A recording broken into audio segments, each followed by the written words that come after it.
So I made a resolution this year to read less and more intentionally and just slow down with reading in general. And ironically, I ended up reading more than I expected. Hello everyone, my name is Risha and I'm going to talk about all the books I read in the month of January and February 2026. So in the beginning of the year, I sat down, reflected on what reading meant to me. I wanted to slow down, be less ambitious and just go with the flow, be more reflective and intentional with my picks and see how that goes. I am postpartum and on maternity leave at the moment, sleep deprived with a baby. Somehow I read more than I expected.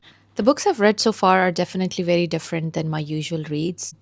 And I have to say, I have been reading books that have helped me to reflect on life, on living, books that are very emotional, but not necessarily depressing. One of the things that has helped me with my reading streak so far is just having my next read ready. So the first book I read this year was Pakistan Lost by Shehzad Ghias, Ideas on the Idea of Pakistan. The thing which initially drew me to the book was the book cover. Samia Arif is the illustrator for this book, and I have loved another book which she did a cover of. I really appreciate what she does with the book art. It's always really well thought of and beautiful to look at. I don't read political nonfiction. That's not my go-to genre. One of the reasons I picked it is because there are very few publishers publishing books in Pakistan, and I do want to support the authors and publishers who are making an effort and publishing books. I've given this book a 3.5 star.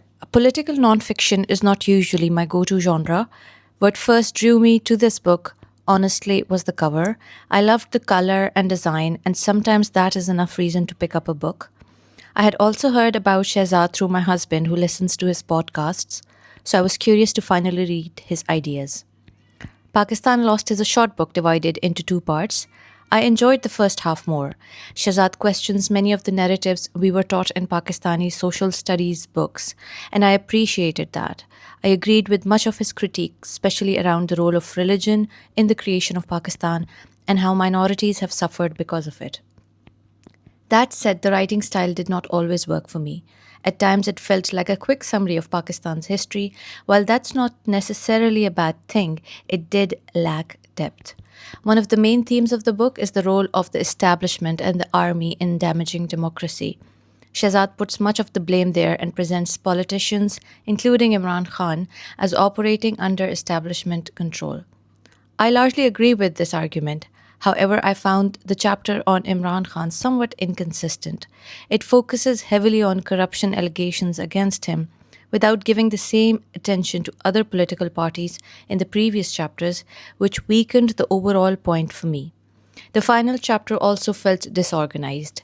Instead of a clear conclusion, it felt like several ideas thrown together. I also struggled with the frequent references to podcast conversations. While I understand he's drawing from discussions he's had elsewhere, podcasts don't always feel like the most reliable source for history, and it made parts of the book feel more opinion-based. Despite its flaws, the book did make me think, especially about the Bangladesh debacle, repeated dictatorships, and the idea that real progress comes from empowering people, not institutions.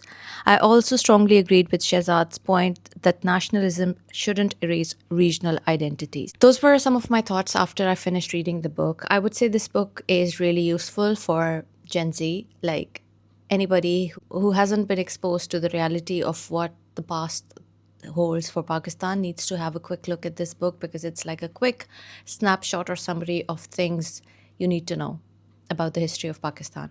The next book I read was a short story collection by Banu Mushtaq. It's called Heart Lamp Selected Stories, and it has been translated from Kannada language by Deepa Bhashti into English. I gave this collection a 3.75 rating. So these short stories were basically on themes of religion, women rights, and how the religion is being abused. They were not like happy stories to read. They weren't meant to be. They were very real. So Banu Mushtaq was born in 1948. She's an activist, lawyer, and writer from southern Indian state of Karnataka. She writes in the Kannada language, and her works have been published in Urdu, Malayalam, Tamil, Hindi, and most recently into English.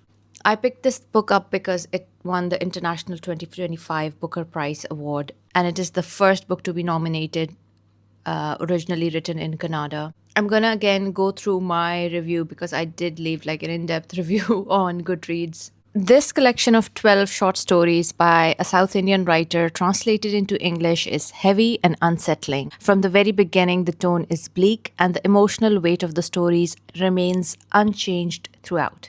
Many of the stories focus on abuse, the use of religion as a tool to dominate women, and the blurred boundaries between culture and faith. Female characters are often portrayed as trapped emotionally, socially, and physically within rigid patriarchal structures, and their suffering is frequently left unresolved at the end of the stories. As a Muslim woman, I found these stories uncomfortably familiar. I've heard echoes of similar narratives in real life, which makes them impossible to dismiss as unrealistic. At the same time, the collection's relentless focus on pain and moral decay creates a one dimensional picture, making the book emotionally exhausting.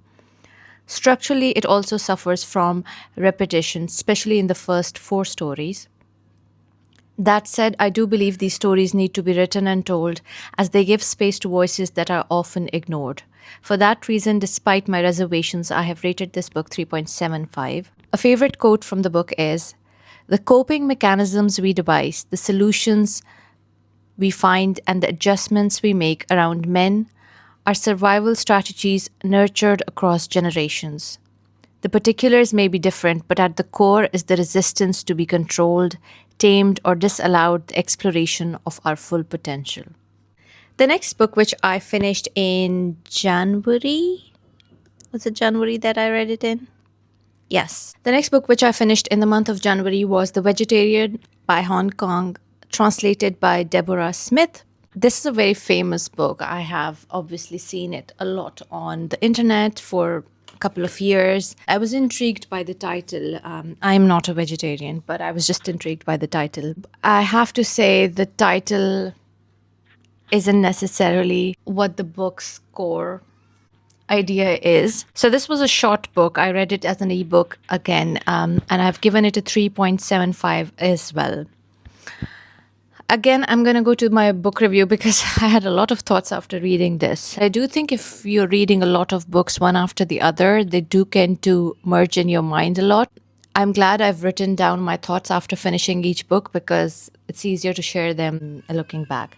I didn't want it to obviously invest in a physical book of The Vegetarian because I wasn't sure if this was the book I want to keep with me. And I wanted to read something different than my usual reading. I'm going to read what I wrote. I finally read The Vegetarian by Hong Kong, a South Korean author who won the Man Booker International Prize in 2016 for this novel and later went on to win the 2024 Nobel Prize in Literature. This is a book I've seen over the years, but I was never particularly drawn to it.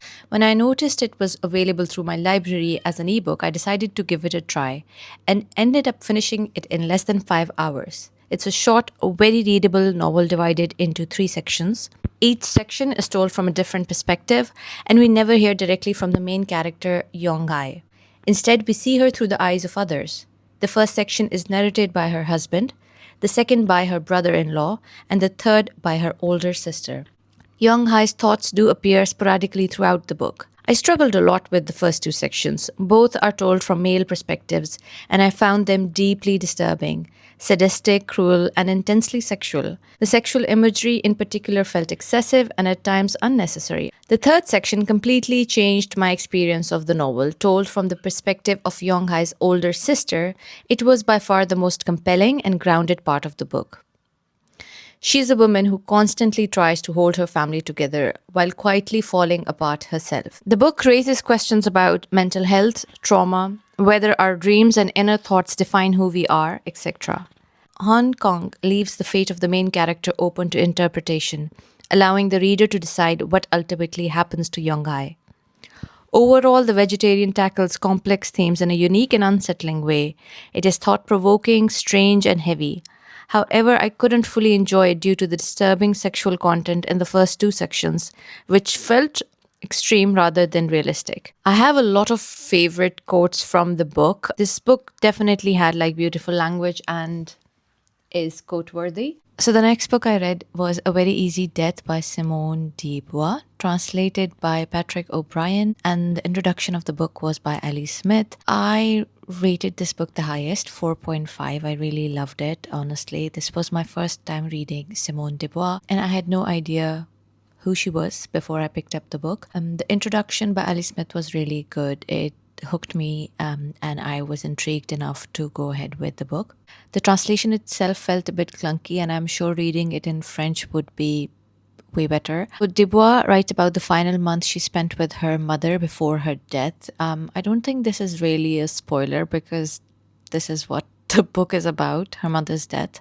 Her mother was elderly, devoutly Catholic, and the relationship was complicated. Her mother basically fractures a femur, is hospitalized, and later diagnosed with cancer. Simone and her younger sister decide not to tell their mother about the cancer as it was her worst fear. Although the tumor is removed, her mother never truly recovers. She develops painful sores, requires morphine repeatedly, and slowly dies. One of the things that stuck me the most was the narrative distance. Dubois remains emotionally restrained throughout the book. This book raises difficult questions about death. Religion, which was such an integral part of her mother's life, seems to take a backseat towards the end of her life. Her mother, once obsessed with appearances, becomes brutally honest on her deathbed about relationships, while paradoxically remains in denial about her own condition. At the very end, Simone finds a letter from her mother asking for a very simple funeral, suggesting she was not fully in denial after all. There's a constant duality, saying one thing and meaning another, belief and disbelief coexisting. When Simone reminds her mother of something she said earlier, that she was afraid of her, her mother dismisses it with "people say strange things." That line just stuck with me. The book made me think about euthanasia, pain management, and cultural differences around dying. In the UK, patients are generally informed about terminal diagnosis.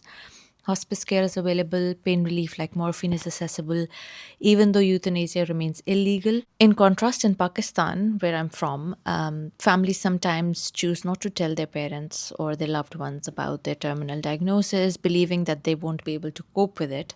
Pain relief is often limited, morphine is difficult to access, and many people die in significant pain. So the book raises uncomfortable questions about who gets to decide what someone should or should not be told, and more importantly, how unequally pain, care, and dignity are distributed around the world. Ultimately, A Very Easy Death was a short but powerful read. It was not an easy read, emotionally or philosophically.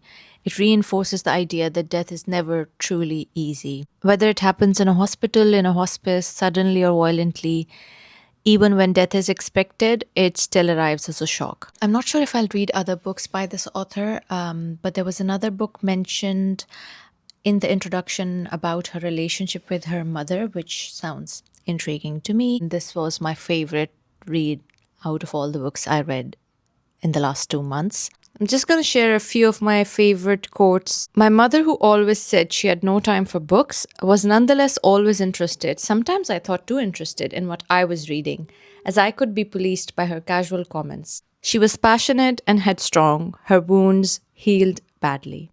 Her diffused indwelling resentment made itself apparent in aggressive form of behavior. Brutal frankness, heavily ironic remarks.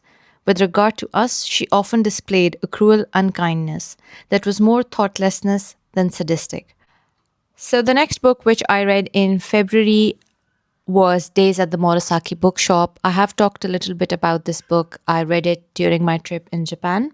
It is a book written by Satoshi Yagisawa, translated by Eric Ozawa. It's a first in a series. Satoshi Yagisawa was born in Chiba, Japan in 1977, and this was his debut novel.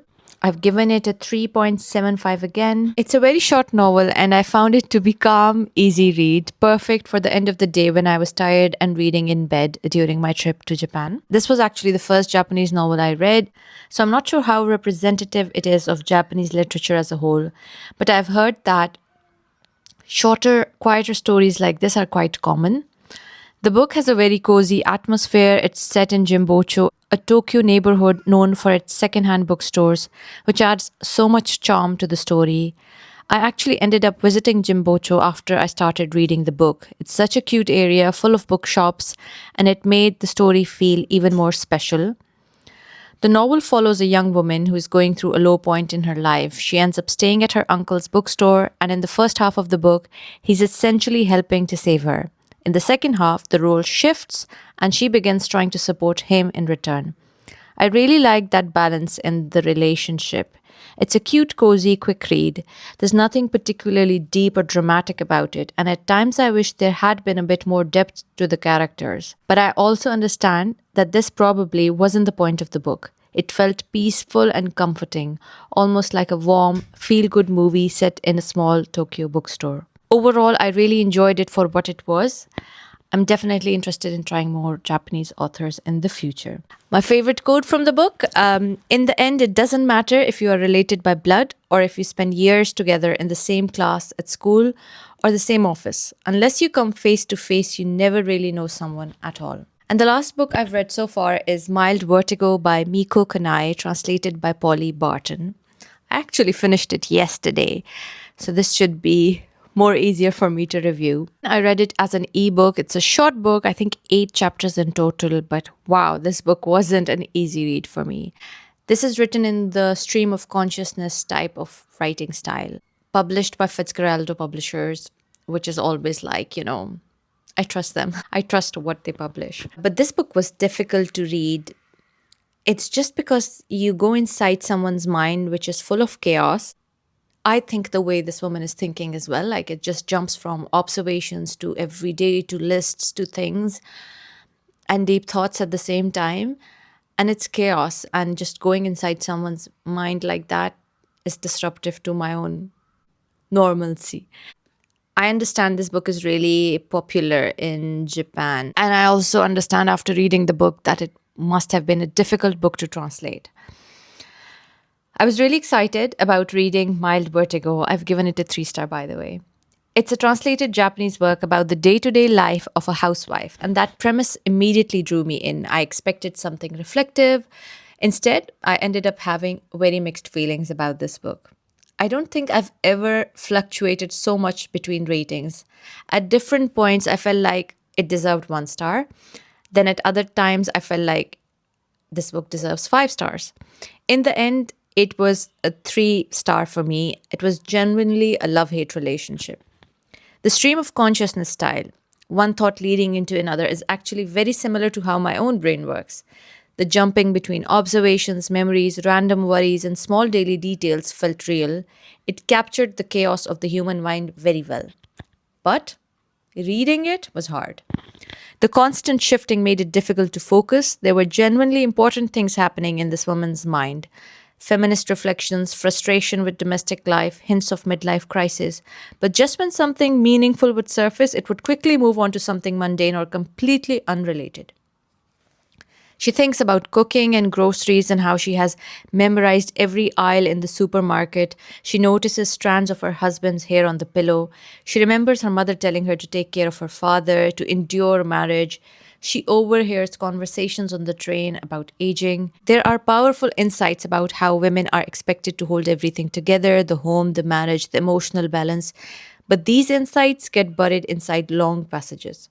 Her husband's friend gets divorced and quickly moves on, preparing to remarry.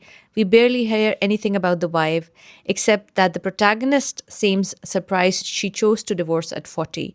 She even reflects that maybe it was easier for that woman because she did not have children, unlike herself, who has 2 sons.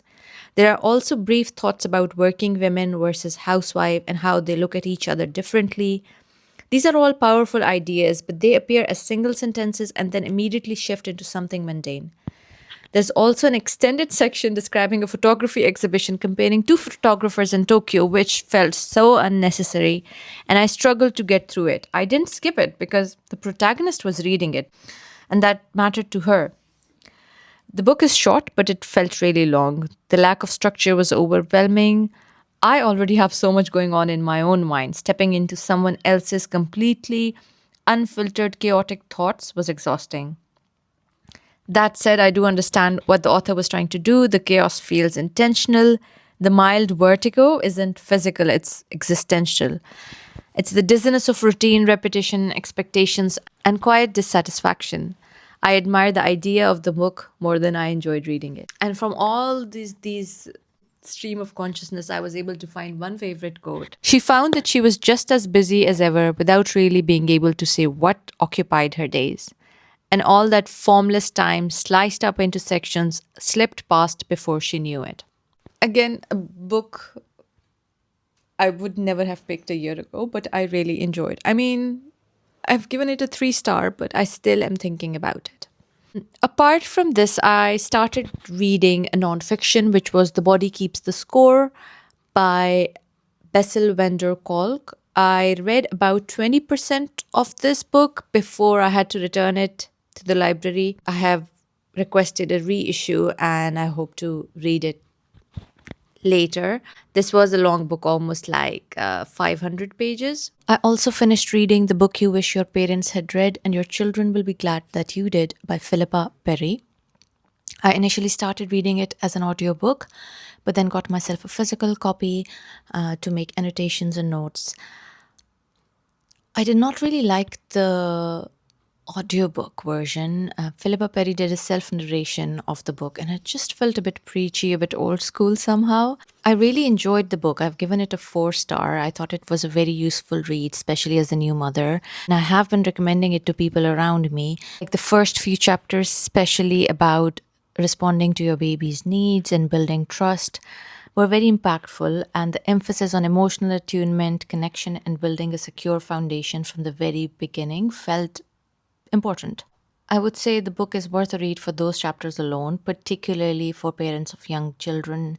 I did find the later chapters about teenage years just there for the sake of it. I felt like they were lacking a lot of depth in comparison to the initial chapters. I haven't read a lot of nonfiction around parenting, so this was kind of my first dive into it, and I'm glad I picked it up. It definitely reinforced a lot of things I was already thinking about but couldn't really name them.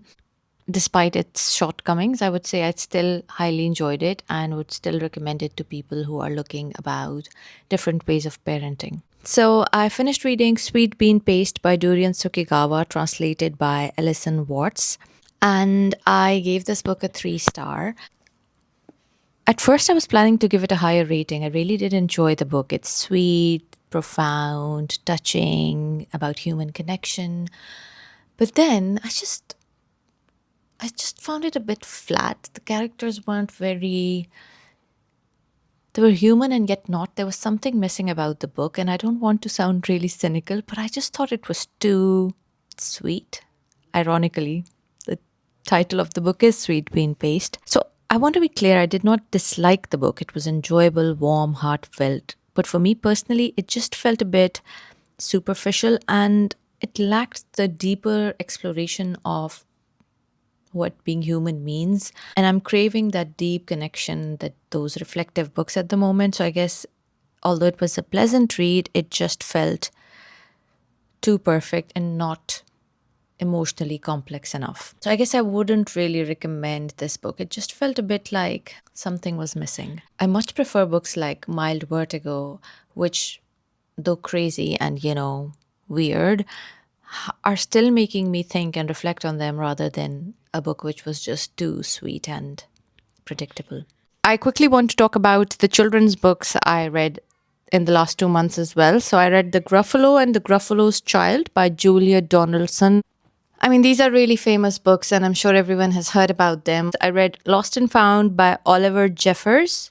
I gave it a 5 star. I loved it. Then I read Mini Rabbit Not Lost by John Bond, 4 stars. And Cats and Robbers by Russell Ito, 3 stars. Another children's book I read was Books of Numbers by Oliver Jeffers. I thought this book had amazing illustrations. I got it from the library. But I do think it's not very baby friendly. The illustrations, although very beautiful, somehow were not what my baby loves. So I'm really happy that I was able to read like 8 adult books in the last 2 months. And then I think I read 6 children's books. And out of these 8 books, 2 were nonfiction, and then one was a collection of short stories, and then the rest were fiction. I am really, really happy with how much and How Diversely. I think I read this year. I have obviously added the Japanese literature I read this year to the list of for all the books from every country in the world which I want to read. I think having the no rules for reading actually really helped in just letting go of the pressure to read and just reading for fun again. So, if you are someone who's struggling with reading, maybe just let go of the expectations you have for yourself regarding reading and just pick up whatever. Let me know down in the comments if you have read any of these books. And if you haven't, are you intrigued to pick them up? That's it, guys. I hope you enjoy this video, and I will see you all in my next video very, very soon. Bye.